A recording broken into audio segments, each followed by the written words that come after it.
अस्सलाम वालेकुम नाज़रीन, ख़बर शामिल कयूं पिया कोट जी खां कोट बंगलो में अॼु परे परे खां आयल ख्वाजा सराजी आम गॾिजाणी थी, जंहिंमें CIP सिंध चेयरमैन बीबी बुलेदी चांडियो चयो त असां तमामु घणा शुक्रगुज़ार आहियूं पाकिस्तान पीपल्स पार्टी जे चेयरमैन बिलावल भुट्टो ज़रदारी ऐं CM सिंध सैयद मुराद अली शाह जा, जंहिं असां ख्वाजा सराजे लाइ सीट मुक़ररु कई। उन सां गॾोगॾु असां पंहिंजे तक जे MPA मंज़ूर हुसैन वसाण, मुनवर हुसैन वसाण ऐं नवाब खान वसाण खे अपील था कयूं त असां मदद कई वञे। सदियनि खां क़दीमी सिंध में रहंदड़ आहियूं, असांजा हक़ असांखे ॾिना वञनि।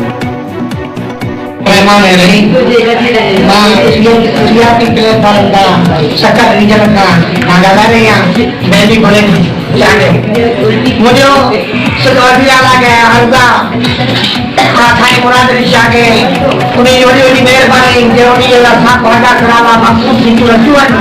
ऐलान कयो आहे सीटुनि जो असां ने घुराईंदा आहियूं। ॿिए नंबर में मां सिंध वज़ीर आला खे इहो चूंडसि त महिरबानी करे जेके असली ख्वाजा करा सिंध जा राजू आहिनि, जिन खे अबुल नाबी हज़ारे साल सिंध में गुज़री चुका आहिनि, उहे मखसूस सीट में नज़रसानी कई वञे।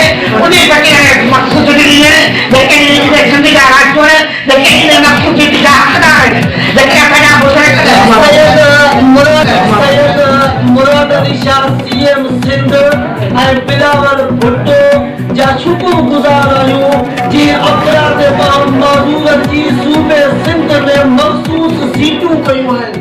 हालांकि पाकिस्तान जे अंदरि 5 सूबा आहिनि, पर वाहिद सूबो सिंध आहे जंहिंमें ख्वाजा सराज जूं मख़सूस सीटूं अफराद माज़ूरनि जूं मख़सूस सीटूं कयूं आहिनि।